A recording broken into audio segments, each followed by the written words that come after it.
Good afternoon and welcome. This is Business Day Television. My name is Akeminiobong Michael. You are welcome to SME Clinic.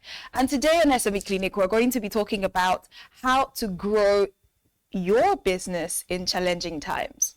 The country has been through a lot. Let's even start with that. This year started out a little bit shaky, but thankfully, and with everything that the government have been doing to make sure that we are, going out of inflation to some extent. I mean, inflation rate has reduced now to like 14.45. BusinessDay did release that report on, I believe, on Wednesday. Yeah, so I mean, it's getting better. But what exactly does that mean, and what does that tell for business owners? Now, today, right here on SME Clinic, we're going to be breaking it down and telling you how it affects you as a business owner. And no, I'm not going to be doing this alone.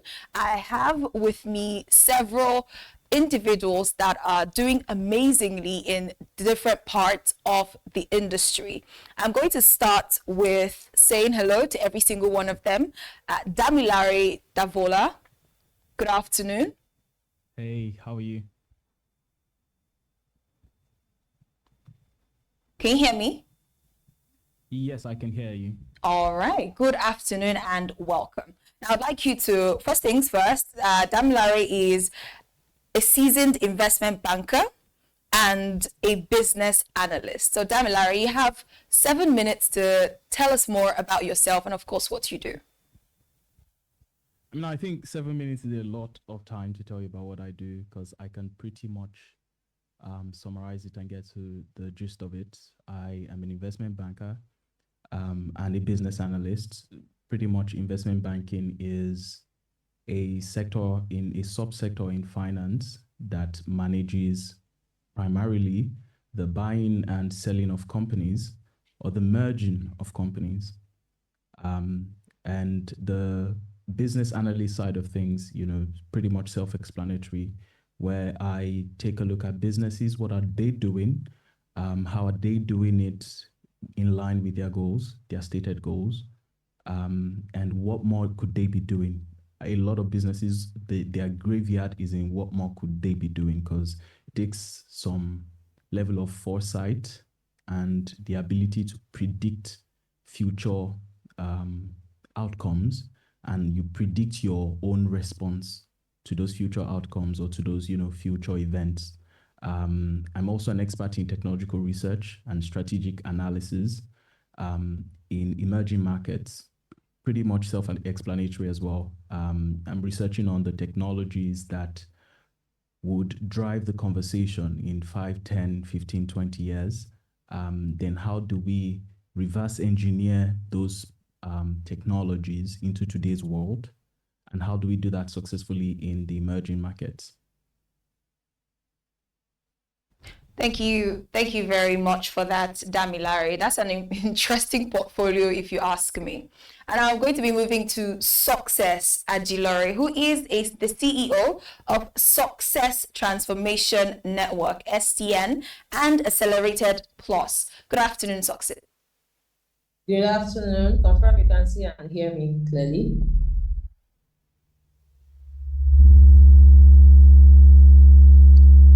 Hello. Can you see me? Can you hear me clearly?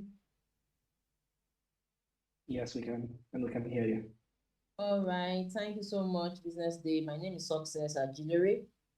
I'm an accomplished accounting professional and a business analyst with over 11 years of experience in specializing in enhancing operational efficiency, policy improvements, and governance, process optimization in various sectors of the economy. My experience in the Big Four has helped me to understand what businesses need part-time and how to drill down into their problems and analyze their problems through the business analysis knowledge, and also recommend areas where they can be well positioned in the market and grow in their brand, no matter the challenges that they are currently facing. I'm currently in the compressed natural gas sector. And what I do is also help them analyze what they are going through and what they can do much more, how they can be more positioned, how they can maintain their quality, how they can also penetrate into deeper and make greater impact on the markets that they are in. I believe that today many businesses in Nigeria are going to get insights from the wealth of experiences that we are bringing to the table today. Thank you so much. Thank you very much for that one, Success. And yes, as you can hear, the people that already have, people that have mentioned what they do, you can see that there's a wealth of knowledge in here. Our next guest is Moses Amama, who is the CEO and founder of Startup Lab. Hello, Moses. Hello, glad to be here. My name is Moses Amama, and I'm a senior product designer. And through my career, I've worked with founders all around the world, from Africa to the Middle East to Europe and to America. And the focus of my work has majorly been working with founders and sometimes more mature companies to be able to refine their ideas, validate them, work with them to bring up to come up with MVPs and launch those products into the market. And I've sort of carried that experience and started Startup Lab, which is an incubator. Our tagline is majorly your startup's partner from day zero. So what we're doing with the incubator is looking out for founders that have interesting ideas and coming in super early and working with them to validate their ideas, to test, to refine, and then to make sure that when they're launching a product in the market, they're launching something that has at least a fair chance of working and being a hit with customers. And I'm very happy to be here today and to share and to engage in discussions with the rest of these amazing professionals. Thank you very much for that one, Moses. And our next guest is Ochuko Newton, who is the CEO of Newton IQ. Good afternoon, Ochuko. Hi, good afternoon, and fantastic to be on this platform. Essentially, Newton's IQ is a creative agency based in Lagos. Our assignment is very, very simple. Everybody's competing to be on the global stage, particularly brands of different, in different spaces, different categories. They want to be on the social media platform. They want to be the top of the mind when it comes to their niche or their space. So our business is to ensure that people are consistently always thinking about them. So what we do is we go from brand strategy, brand activations, creativity. Essentially, when you want to think of putting your brand out there on the social media space, or you're thinking about an activation, we are the go-to individuals to think of. And it's so exciting to be on this platform to share some exciting insights with the other gentlemen on this call and the lady. And I'm so excited to be here. Thank you. Thank you very much, Ochuko, for that one. And our next guest is Oluwatomi Obinna, who is a software engineer at Malwarebytes Inc. Good afternoon. Hi, good afternoon. Thanks for having me on the program. My name is Oluwatomi Obinna Alagbe. I'm currently a software engineer, a staff software engineer at Malwarebytes. For the past 4 or 5 years, I've been at Malwarebytes focusing on cybersecurity. So what do I do at Malwarebytes? I basically lead the technical direction for a team working on products that help protect our consumers from malware of different kinds. Basically, any malicious attacker that could try to maybe steal your information or damage your device. I've also, prior to that, I've worked with multiple startups spanning crypto, fintech, and AI. I was back before I left Nigeria 5 years ago. I was an early member or early team member at MoneyPoint. I also worked in other fintechs, Electronic Settlements Limited.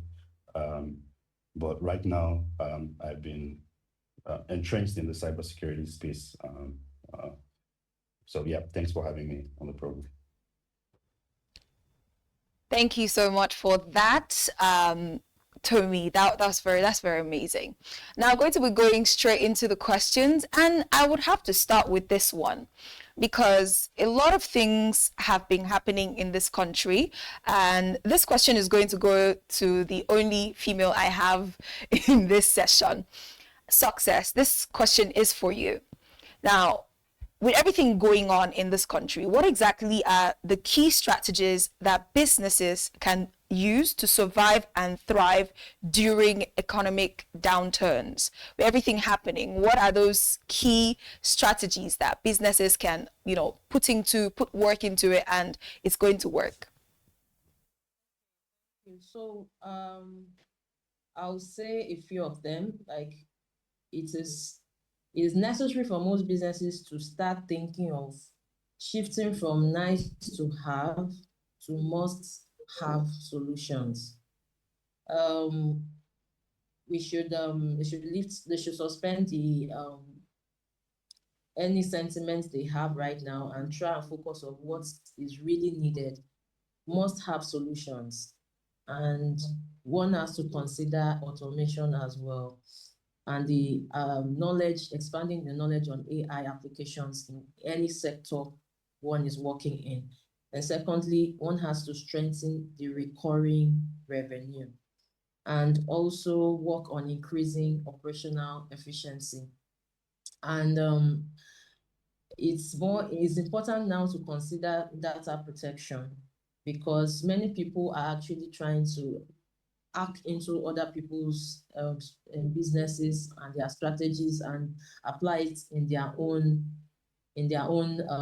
businesses. So one has to really tighten the aspect of cybersecurity.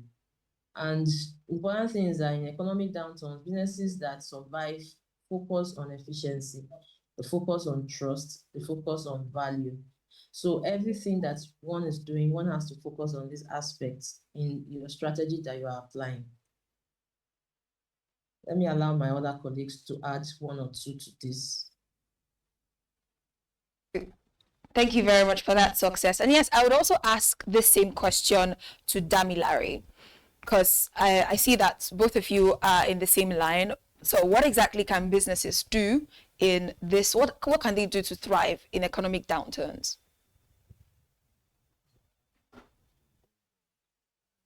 Answer would have to be dependent on the type of business, right? Just as Success mentioned, some businesses have to be very cautious around handling people's data. Others have to trim their fat. By trim their fat, I mean you have to reduce unnecessary spending.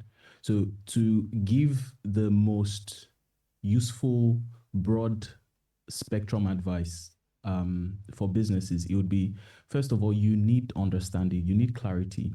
Pardon my what's it called now?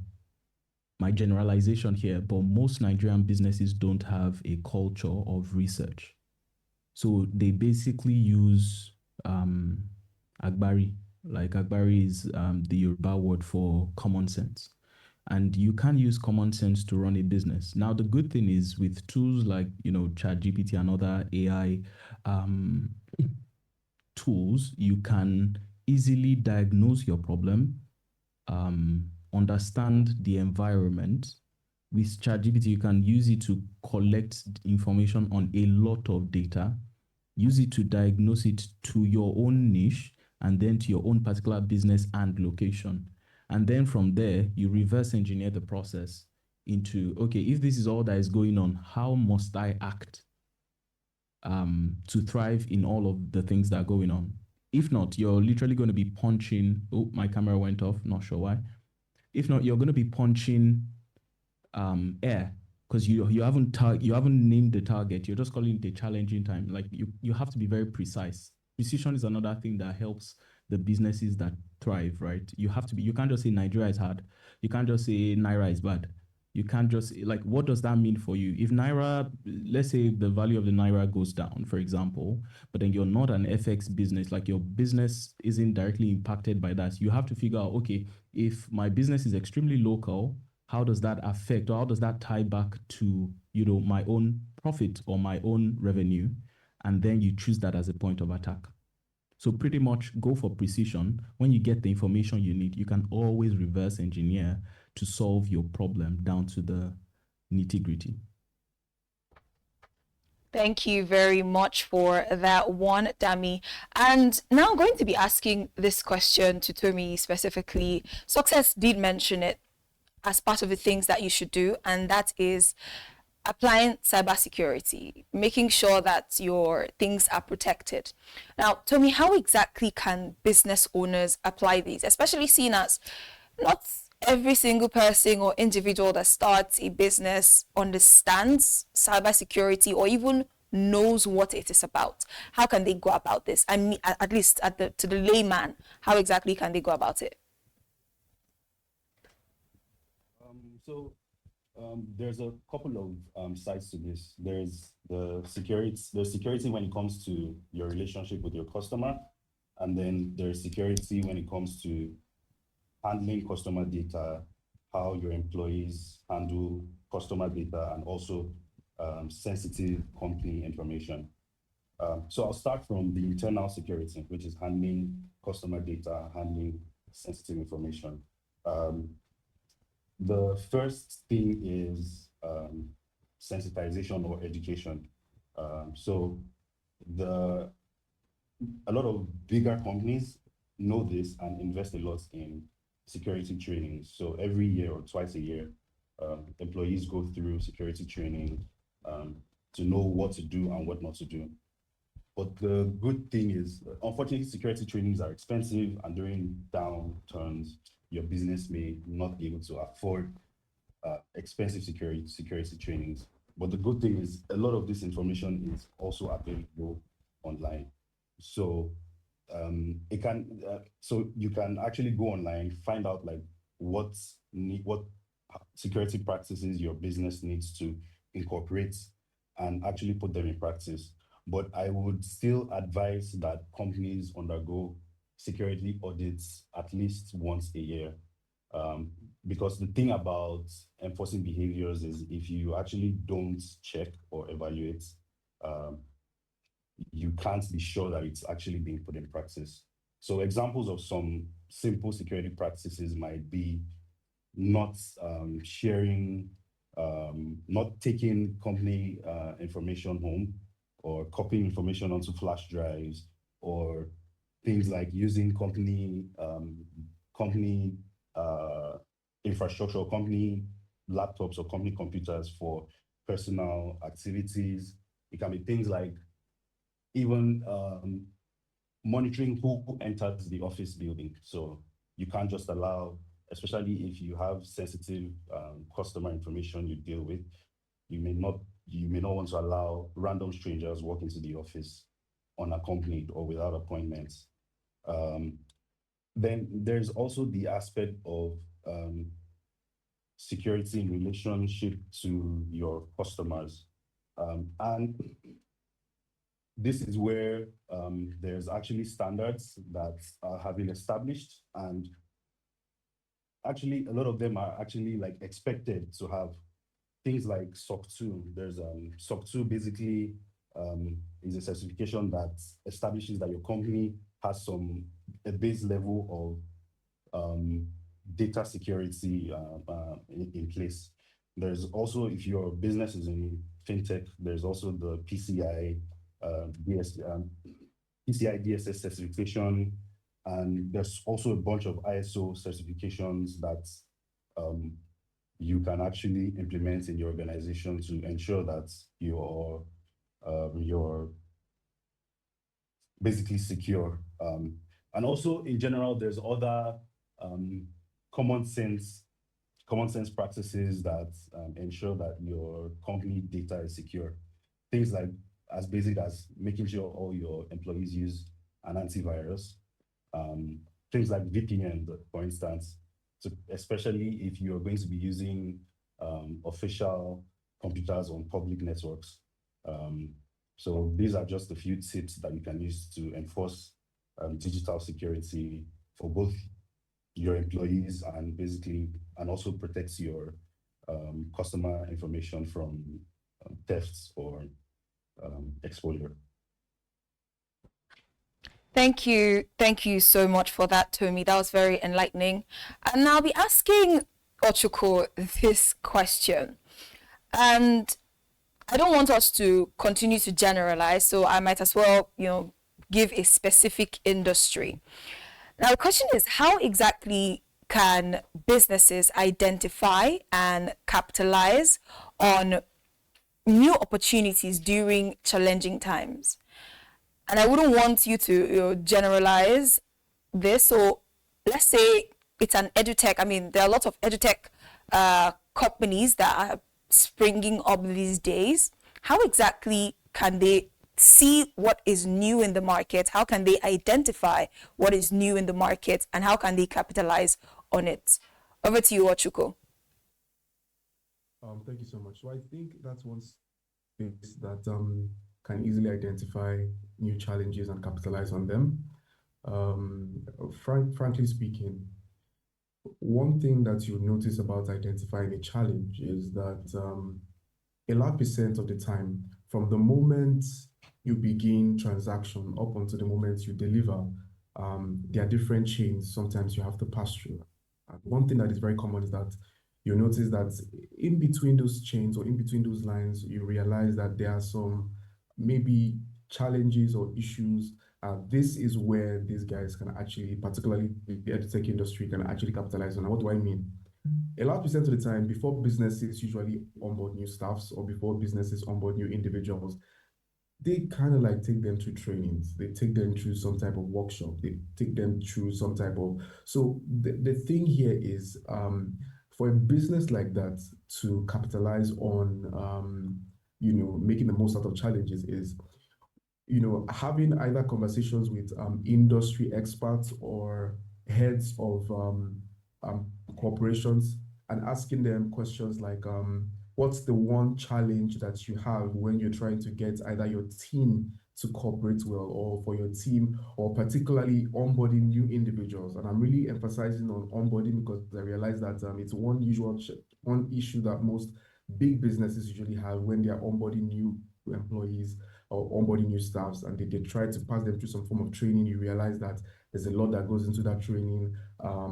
Money is poured into it. And a large percent of the time, you realize that even the people, the new staffs learning, they don't really peak so much. That's one area to actually capitalize on. And they can come with solutions like, hey, instead of having to spend money to have facilitators live, right? We can come in and customize some type of product for you where you don't necessarily need to have your facilitators come and say the same thing all over again. You can onboard this and put this into some type of virtual course or virtual program. And the same is true not just for onboarding new staffs, but in other industries and in other spaces. And the reason for this is, and I'll also say this, if you're in the edutech space, you must have at least a department or a team or an individual in the business development side who is looking out for issues and situations like this. Because I promise you, one of the major challenges that business owners have is having to repeat the same thing all over again. Another challenge most business owners have is trying to replicate another version of themselves into their staffs.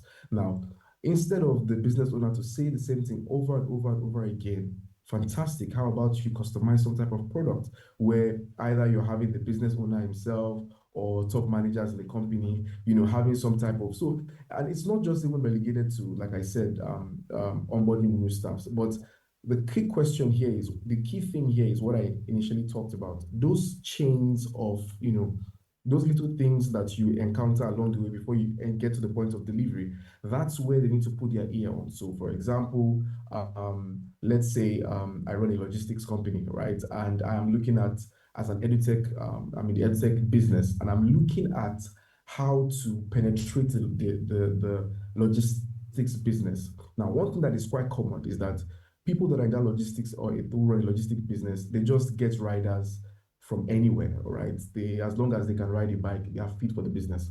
Now, one thing that I can do is, how about I look for some type of way to customize a product to the logistic company that says, look, listen, if your riders or your staff go through this type of process, they can become more effective in their delivery of the package or how they handle customers. You see, that at that point, you're not just telling the customer or your client that this is your service.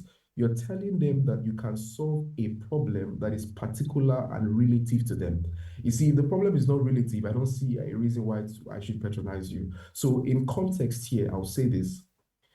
People in that space, the edutech space, should look for problems that are relatable to their clients, not just coming to say, oh, this is what we're in the business of doing, this is what we sell. No, if it is not relative or if it is not linking to what it is that they are currently dealing with, a challenge, and I'll tell you this, one of the easiest way to charge higher is when you finally realize, or maybe you have somebody in the company who tells you, this is the issue we have. So when you're making your proposal, please tell them that. So when you now, maybe for example, you make your proposal around that particular issue, ladies and gentlemen, you might have well just won $1 million. So I think that is actually very, very specific to that industry. Thank you so much for that one, Ochuko. That was very amazing. And it's a good thing that right now we've gone around. I'd like to ask Moses a question. This is before we enter the next session of questioning. How exactly can businesses develop a growth strategy that aligns with their vision and their values, their mission rather, and their values? Because there's sometimes that, you want to do something as a business, but when you look at the market or when you look at what it is you want to move into, you find it difficult to align it with your mission and, of course, the company values. Now, what are the ways in which businesses can align these new strategies and these new openings that they see, develop their businesses?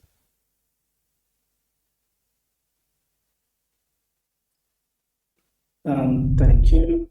Now, the first thing I think every business must answer for themselves is, first of all, if they have a true understanding of their values or if it's just something that they've written down on paper to describe themselves. And when they have a good understanding of those values, they should be able to now bake it in, not just into the company culture, in how like employees and sales executives sort of like look out for opportunities, but also bake it down into like their strategies, generally in even how they identify opportunities, how they decide on what opportunities to take.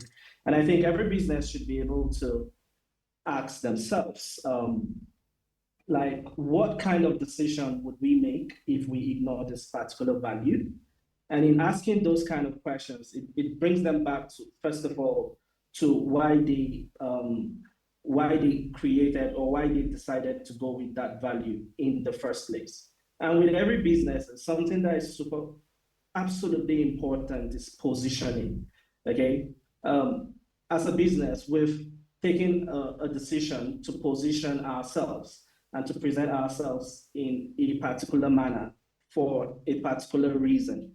Now, the moment we start sort of like trying to move away from that positioning, it also waters down our product offerings and our service offerings. Now, I know that when it's in challenging times, one of the first things we tell businesses is to look out for survival and to look out for survival first.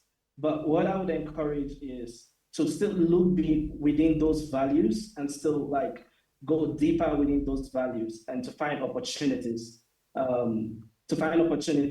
therein. And a way that I would typically do that is to understand the persona of the customers that we initially set out to look out to solve for. Speak to them, super important. Continue speaking to them and to understand what other pain points they are facing that we probably have not looked out for, or that we probably have not identified. Also look out to competitors generally and to see, okay, what are they probably not covering, that based on our user persona that we've sort of like drawn up earlier in the process, that we know that these people absolutely need. I've also heard a few things about like research and about data. I think Dami mentioned something really profound there around this very topic. So yeah, go deeper into that persona and literally look out for the patterns, look out for the customer behavior, and be able to see and identify some other areas that we could be covering based on the capabilities that we currently have. I would also say paying attention to customer experience, paying attention to support tickets, and seeing, identifying generally what are some pain points that we're probably not catering to. So generally, all those can present an opportunity for growth that still allows the business to function within its set values and mission. Thank you so much for that one, Moses. Now, still speaking to you, Moses, right?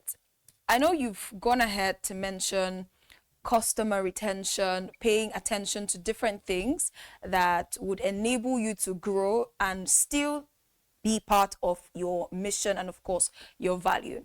But one thing I'd like to know is, what role does invention, innovativeness play in growing your business? I know that you can follow a particular playbook and it probably would not work for you. But what role exactly can help business owners rather to, when they innovate something or do something different, what role does it play in making their business better? Okay, I would like to begin with a popular quote, especially in the business sector, but maybe more in the tech sector.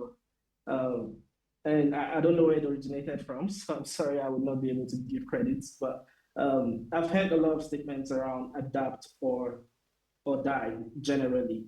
And that's very true for most businesses. And one of the things innovation helps businesses do is to adapt, to be able to pivot. Now, as someone who runs an incubator and as a product designer that has worked with several founders, I've come to realize that in many cases, when businesses or when products come out to the market and they are not an instant hit, in many cases, that should not be the end of the road for that product.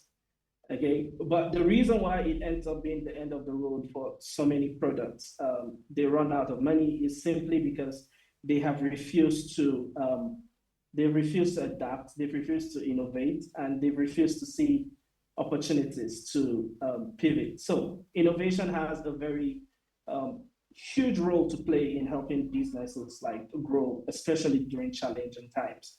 And one of the things that come to my mind, especially being somebody who runs an incubator, is making the founders that come to us and the founders that I work with super aware very early of the concept of running learning cycles, right? So we put something out and it probably did not get the kind of hit that we expected to get. We go back in there and we try to understand what happened here. Did we get something wrong? Did we probably read the patterns in the customer behavior wrong?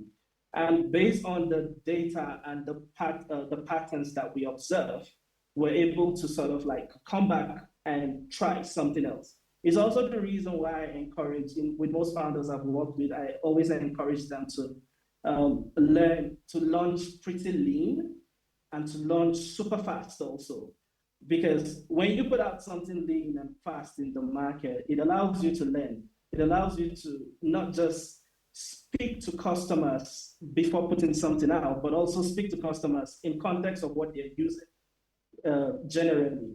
And in that learning process, you get to also, like, through analytics, observe how they are behaving. Through user interviews and through, like, customer interviews, you get to also hear from them about what they would like and what they probably would not like, and compare those results with how you are seeing them behave in their usage of the product generally. So that would also open you up to insights and to areas where you can probably try out new things.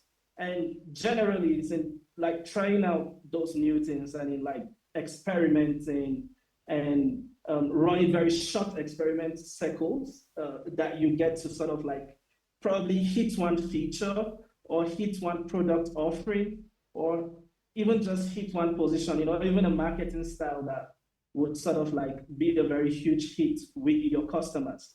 And when you hit that, definitely, then you can literally double down on it. And so generally, you can draw a straight line from, learning, innovating, to discovering, like, what you're missing in your attempts to solve a particular problem, and to approaching and achieving, like, product market fit or service market fit in this case, depending on what business you're running. Thank you very much for that one, Moses. Now I'll be moving to Damilare.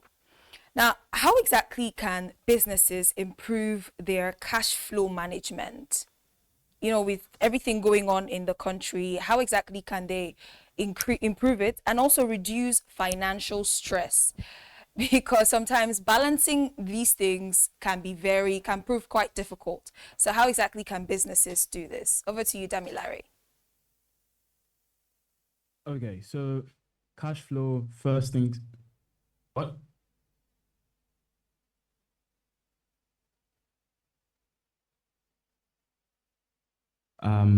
I've stopped hearing it now anyway.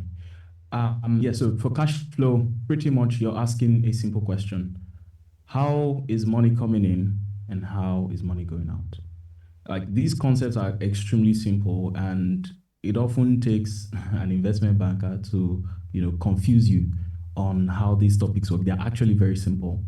If you're trying to, so one of the things that I'd like to have done earlier, as a sort of premise to answering this question, is actually establishing what a challenging time is, because there's so many assumptions that go into that definition.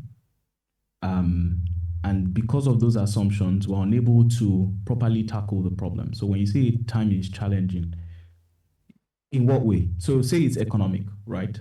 And we're just trying to get more money or get more cash in our hands. Your business is always split in two, no matter the type of business you're doing. And the two parts are what is going in to the business, right? Which is a cost to you, and what is going out, what is going out of the business, which is a cost to you, and what is coming in, which is your revenue. Understanding the finer details of those two things is the only way to solve for your cash flow. So let's go into one of the other, and then we'll end with the second. For your revenue, this is pretty much solved by who are you doing business with and how much are they willing to pay for your product or service. Interestingly, I would say that one of the more intelligent ways in 2025 and beyond to even start a business at all is to find the businesses that have higher revenue margins.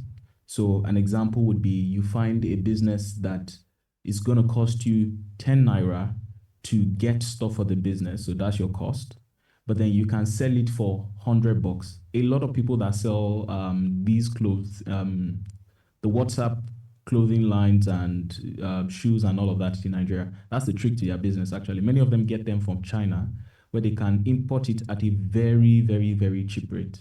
Most shirts and t-shirts that people wear, probably most of them cost in the range of, I don't know, maybe $0.5 or something, extremely ridiculously cheap.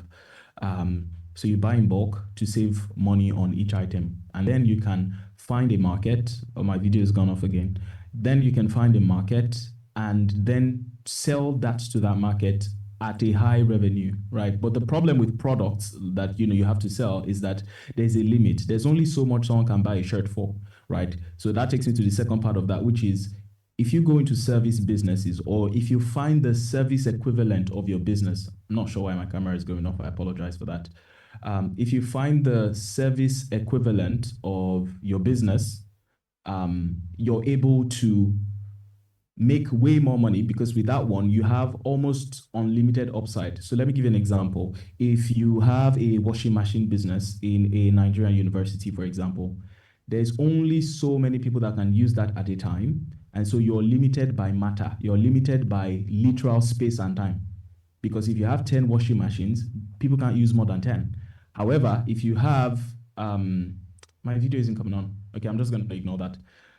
If you have, say, a washing machine course where you're teaching students how to probably do their laundry by themselves, or to reduce the amount of the amount of clothes that they bring to the laundromat, which is your own business.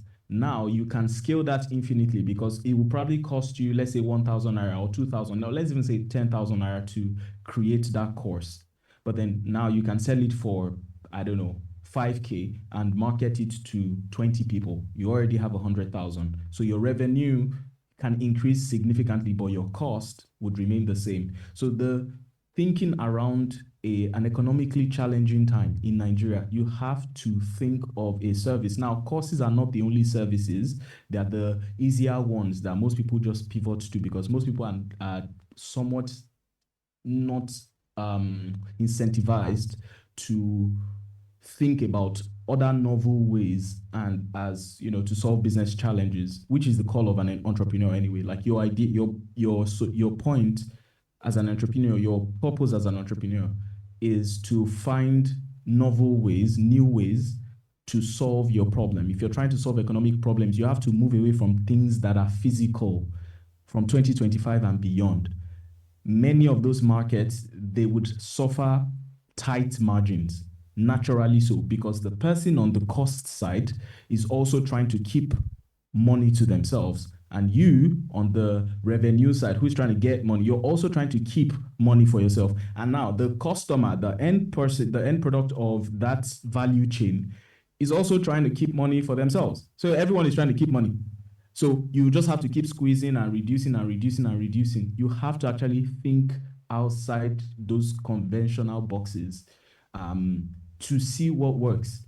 This goes beyond, going to YouTube and finding what are the top 10 reasons. I truly think, I was working with one client recently, and this person displayed a level of ingenuity that I have almost never seen, and that I've seen a lot of businesses. This person, partnering with AI, created a solution that is a service, right? This service is being offered right now as I'm speaking. This person launched this business last month, November, with myself and my company's help. And then this person is making so much more money. It's not a course, right? I'm not going to share that information here, but basically out of box thinking is what is saving that person's business. So yes, in summary, I'll just say that for costs, if you have a physical product, you can also negotiate other services or other things you can do for the person who is handling the cost side of things. So what that would mean is, if you're a tailor and you need to buy clothing materials, you can negotiate with the woman in the market and tell her that, look, I don't have the 5,000 that this 1 yard of material is going for, but I can give you 2,000 and I would help you sew your own clothing. That's out of the box thinking. Most people would not say no to it. The reason why we don't actually attempt to do that is because we are not sure how the other person will receive it. Most people are actually fine with the idea of bartering, right? Bartering is you're exchanging an item for another item. As long as the perceived value is relatively equal, obviously it won't be equal every time, but it has to be relatively equal. once you have that, I guarantee you, most people are actually very cool with the idea of bartering. So you have to think about, who can I barter with to reduce my cost? The moment you find that person, you go all in. You can, set it up as a, what do you call it? As a, my video is back on now. You can set it up as a system of barter, right? So for each time this woman gives me clothes, I'm going to give her XYZ this thing. That's a way of cutting costs, right? And then your revenue, you also have to be, what's the word? You can't be tone deaf, right? If the way you're feeling the economic crunch is the same way your customer is feeling the economic crunch. So another thing you can do, just like the way you're doing barter on the cost side, on the revenue side, you can offer them additional services that are, that come at no cost to you. So, the way I said you can record a course, you can have a course, right? So if you have maybe 10 customers who are trying to buy, I want to look for another example that I haven't thought of. Maybe cars, right? Why don't you partner with another, another car wash down the road? You sell cars, you're not a car wash. Partner with a car wash. You tell them that if they buy this car, they're entitled to 10 free car washes till the end of the year with that other guy. People will take it. Like, it's actually amazing what people will do. They'll take it because they're like, well, I get to save on this and do that. However, for you factored all of that into the cost and you're giving it to them as value-added service. Most people take it. So in summary, think innovatively around how to cut costs and how to get more revenue. Most of these will have to do with services, right? Things you can exchange, ideas, what information can you give, what partnership can you give to this person? And that's how you grow, actually, generally, in a world where information is sparse. Look, everything I'm saying, not everything I'm saying, most things I'm saying, you can get it from ChatGPT. Information has become pretty much pedestrian. Anybody can have access to information now. The true value and what will be testing people moving on is the quality of your thinking. We're moving to the age of intelligence. In the information age, I'm diverting here, pardon me for a second. In the information age, information was the thing that separated people. So all these things I was saying, if I was saying it in 2005, they would treat me like some form of demigod, right? But now I can get it with ChatGPT and come here and pretend like those are my ideas, right? The reality would be when you come to me as a client and I cannot solve your problem, then I'm exposed. Do you see? So intelligence has to be a high priority has to be placed on intelligence in 2025 and moving on beyond, because that's only where the value is left. All the information will be seen by everybody. The execution ability will be available to most people. What will be left is intelligence, which is your ability to combine those variable sources of data to create a novel solution for your own problem and for your own business. Thank you. Thank you very much for that one, Damilare. All right, we're going to be moving straight out to success. Now, piggybacking on what Damilare has mentioned and what he has said, I'd like to know, being innovative, understanding your business and creating new ways to thrive in these hard times. What are those key technologies, those key applications or apps, as we seem to put it now, and tools that can be used by businesses to help them adapt and thrive in this rapidly challenging economy?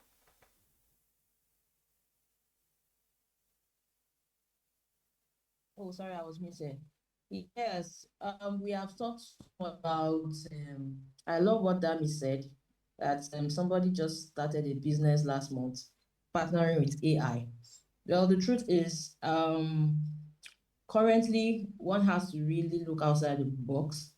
The key technologies one has to consider are, of course, artificial intelligence, cloud computing, maybe some people use virtual assistants, and of course, there's this automation on WhatsApp, because the truth is that every business must have this in mind. You should not just limit yourself to your products or your services.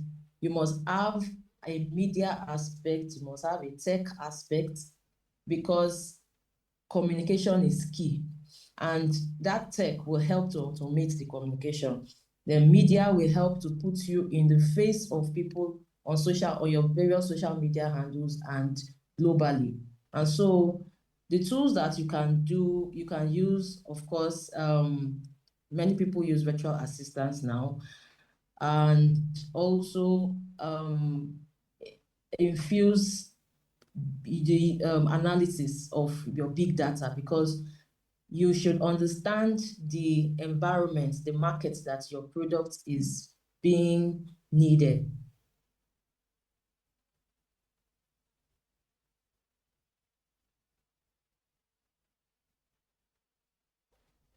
Success? Hello?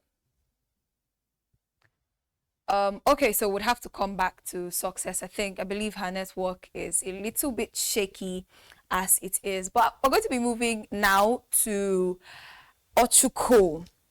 Now, with everything going on, it's difficult for business leaders, business owners, CEOs, founders, and everybody in that line to maintain the strength, to carry on with business. And there's one thing to give yourself strength, and then there's another thing to give the people that are working under you strength.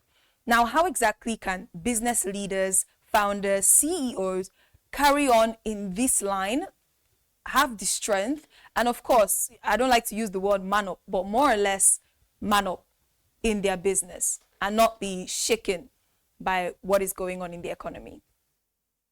I'll be very honest with you, right? If you're in business right now in 2025, you're in for a fight. And that's the honest truth. Every individual currently in business right now is currently fighting for market share. And if that is true, it simply means that you cannot step into business with the heart of a chicken. All right, if you're stepping into business, you must step into business with the heart of a lion. Now, I want to say this. It's important to understand as a business owner, if you're going to have a lion heart, it's important to sell that heart to every single individual in that company at every cadre. What you have a large percent of the time is businesses who the founder has a big idea, but has not sold the big idea to his or her staffs or employees. And it's important for us to understand this truth here, that in the time and season that we are in Nigeria, and if you're listening to this in any part of the world, you must understand that being able to sell an idea is a skill that you must learn. And I'm telling you this. Now, you would agree with me that certain times can happen, certain times and seasons can come into play, and it can even alter the vision that you once had for the business. I will explain. For example, the conversation that is currently going on right now is tax, and a lot of businesses are, running around trying to seek more knowledge, seek understanding. Now, the truth about the matter is this: if you, the owner of the business, or you, the founder of the business, is scared, it's only a matter of time. Your fear would escalate to any other person that is under you. But this is what I want to say here, and this is so important. Please hear me, and please hear me very well. If you are in business right now and it's looking like nothing is working, I promise you the only person that can determine if it's going to work or not is you. Whenever you say, I'm not doing it again, that's when the business will stop. And this is the same kind of heart you need to sell to every individual under you. So in a nutshell, I want to say this, and this is so primary. There's nothing really difficult in business.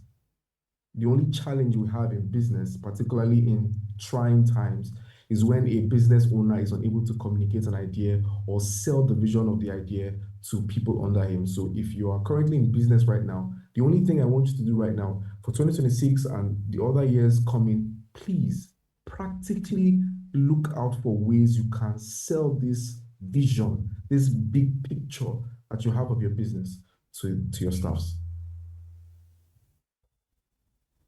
Thank you so much for that, Ochuko. And Success is back. Welcome back, Success. Now, you were talking about the different technologies that organizations, businesses can adapt in these trying times. Oh, sorry about that. I may not be able to show my face now because I've switched to another device. So I will mention a few, like with benefit to the health sector. Very important that every health sector install AI-powered diagnostics, predictive analytics, because it's used for early disease detection, and also consider infusing telemedicine, virtual care platforms, because the truth is people are getting more busy and they need hands-on access to healthcare. They should also consider remote patients monitoring so that patients have access to being monitored in terms of their health. We talk about maybe the CNG or oil and gas sector, we consider key technologies like industrial IoTs and sensors, predictive maintenance and machine learning, because the truth is oil and gas sector, there is so much in maintenance, repairs and maintenance, and infusing AI models can help to analyze data so that one can predict equipment failures before it happens. Also, one has to, oil and gas sector requires a lot of safety and compliance softwares. So one has to put that into consideration, automate incident tracking, compliance reporting, and worker safety analytics. Also, well, let me just go briefly to the real estate sector. I would say real estate sector require maybe property technology platforms, like digital tools for property search, listing, even your clients would like to have a tour digitally, because if they are too busy to come and inspect and make a buying decision, they might need to consider that. Although big data analytics, because the location that your company is situated at, will need to understand the market. And blockchain for transactions is applicable in all sectors. Cloud computing is applicable in all sectors. Cybersecurity tools is applicable in all sectors. Well, the most impactful technologies will generally include cloud computing, IoT and remote monitoring, property tech and digital platforms, and cybersecurity and data tools. Thank you. Thank you so much for that success. Now, in few words, I would like you to give an advice to individuals that are about to start business in 2026. You know, people, there's been a lot of motivational speakings, a lot of motivation when it comes to starting business, finding another form of income and all of that. So I'm sure that in 2026, we are going to see loads of businesses that would spring up in Nigeria and of course across Africa and across the globe altogether. Now, what advice would you give to these business owners, these individuals that are going into business in 2026? And of course, to those that have already started and it's a little bit shaky, they don't know what 2026 holds for them. What advice would you give to these individuals and business owners? I'm going to start with you, Success. First of all, you must take stock of what you have been doing well and what you have not been doing well. Because I will not assume that you just want to start a new business. But for those who want to start, you're actually at a very good advantage, because right now you have to, first of all, maximize ChatGPT, maximize AI to be able to prospect, to be able to see what is really needed by customers. Okay, based on the niche you want to carve out for yourself, what is really needed, what does the market need, what does the customer need, what are their pain points, what solution are you bringing to the table? The truth is that you can't just produce something without knowing if the market is available. So understand if the market is available. If the market is not available, don't bother launching into that aspect. Just focus on where the market is available, and if the market is already available, who are the people that are already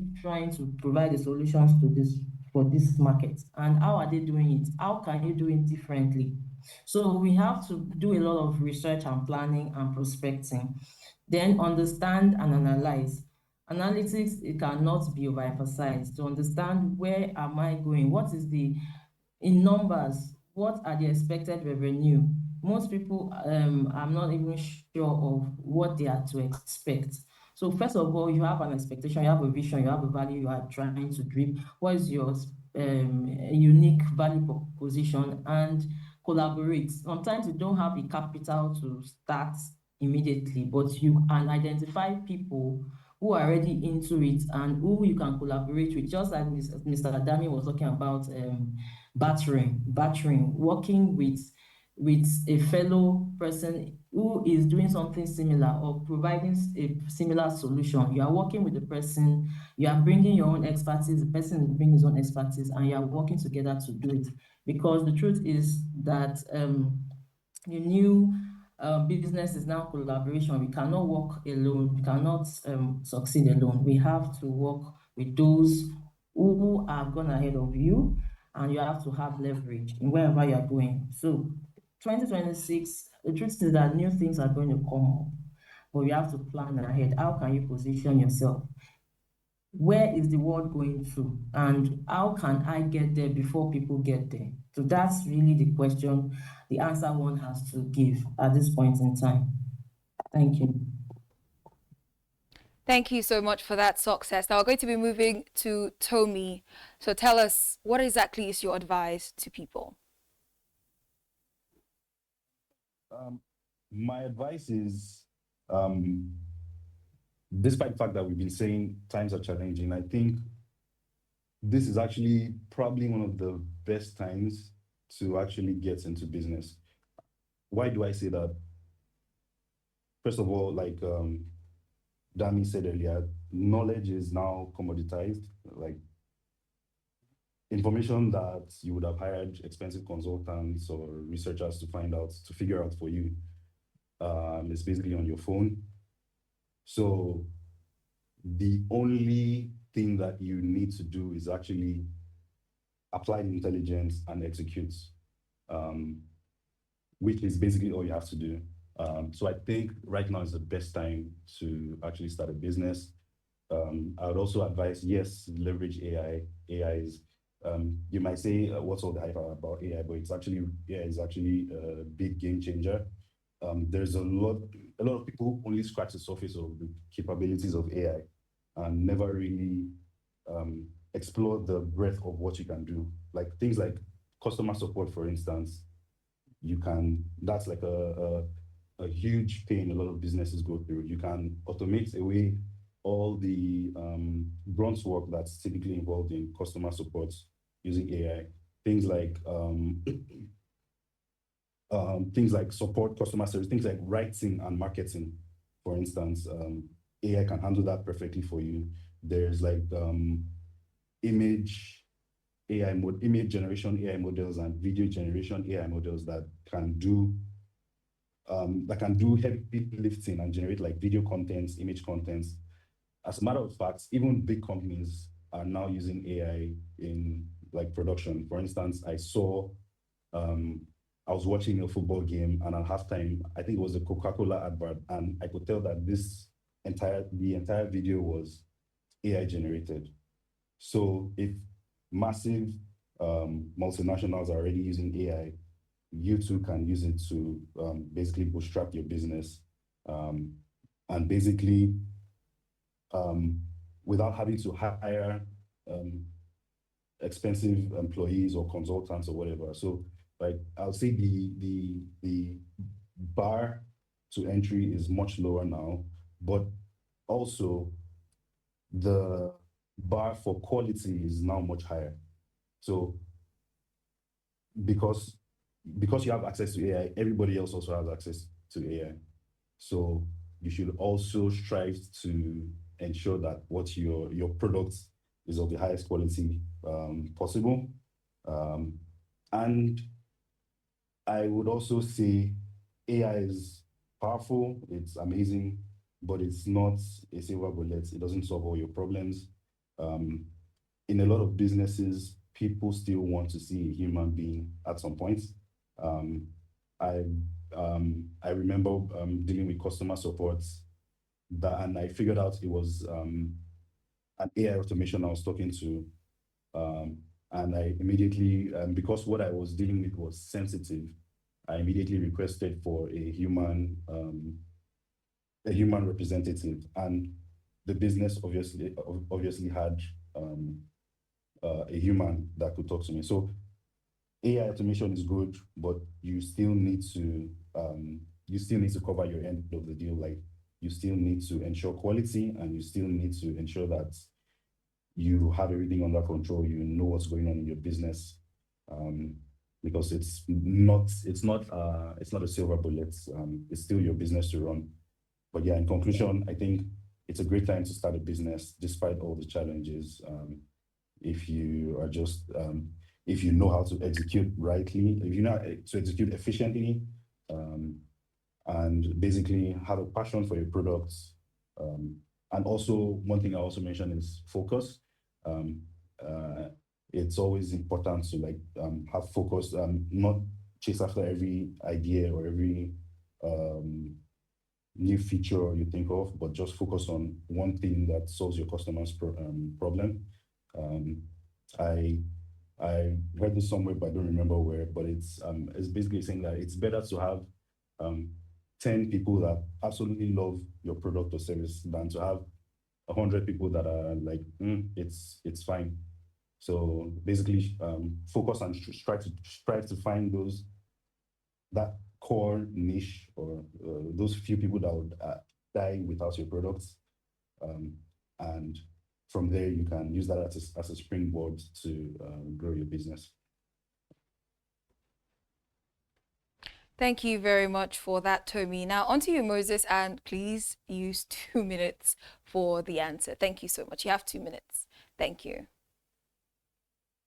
All right. Yeah, there's amazing folks a lot already. So I'm just gonna keep it to 2.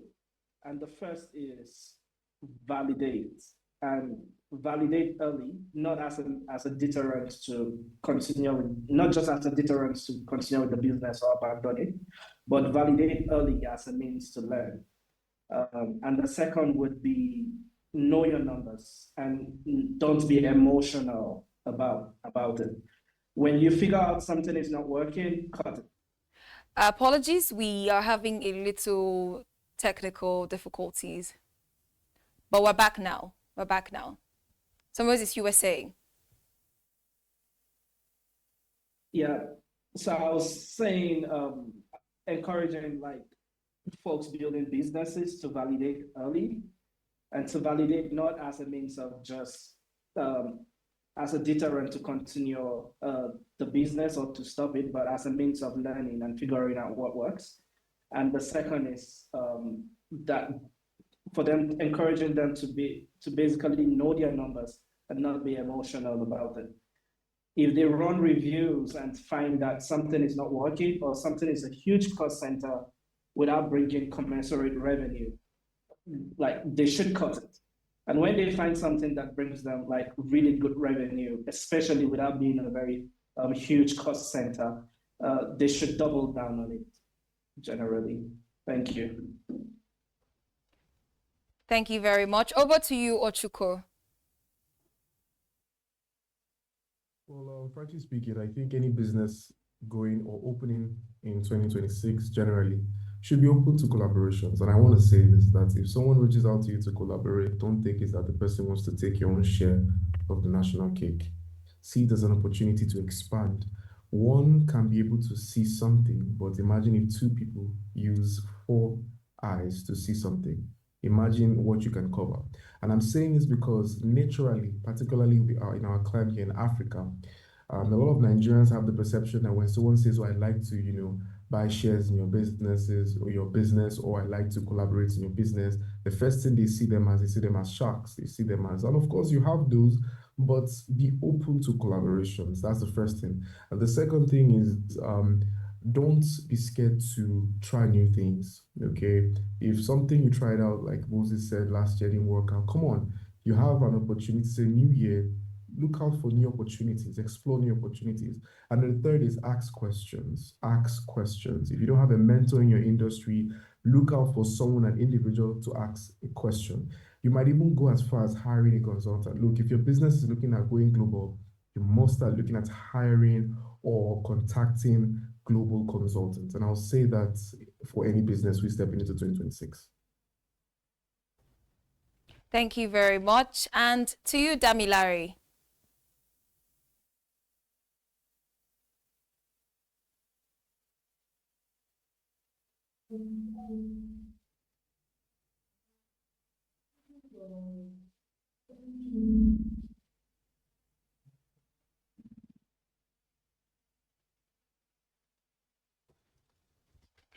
All right, I do not know what has happened, but thank you so much to my guest. Thank you so much for being Can you hear me here. now? I appreciate it.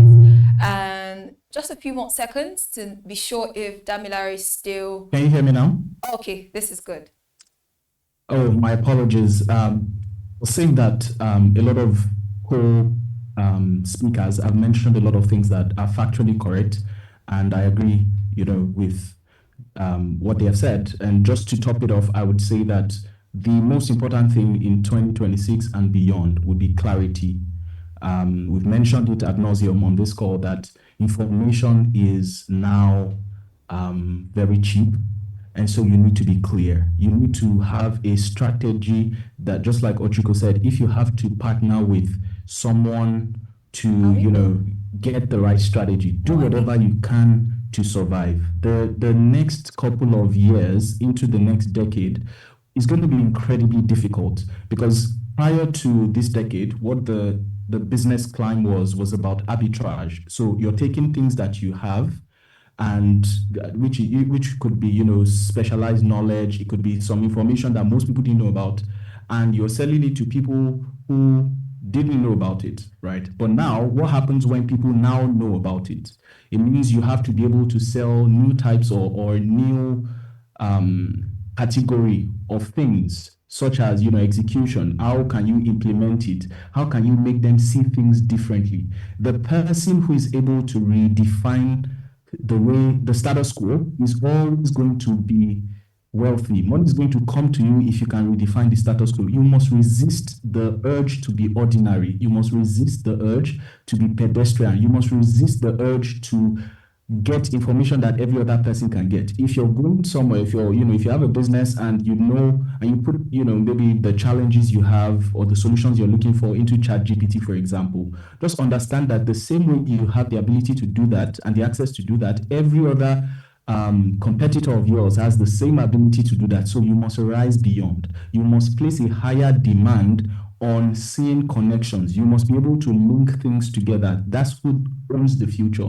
The future would not be for the people who want to do business as usual. It will be for people who can redefine the status quo. So there's a lot of opportunity there because most people do things, business as usual. So if you separate yourself and desire to get a higher level of functioning in your category, I can take any business, right?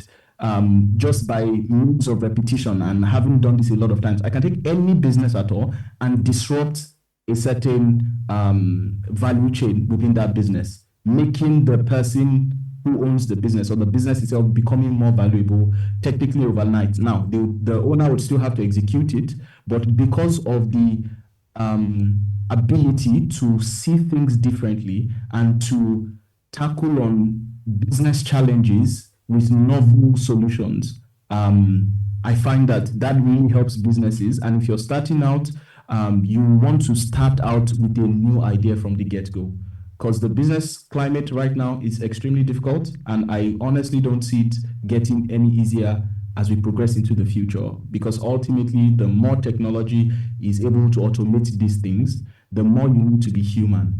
Last point I'll make is most people treat their businesses like input, output. They don't really have a lot of throughput energy. The throughput energy, what I mean by that is the ability to think. So you have an input, maybe you notice that people in your university, for example, don't have good enough clothing, right? So that's a form of input. You've seen this happening in the environment.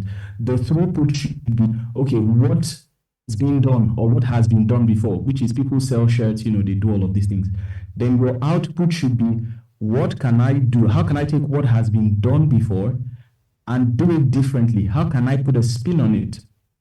How can I, disrupt how that works and ensure that moving forward, there's going to be a new way people experience buying clothing.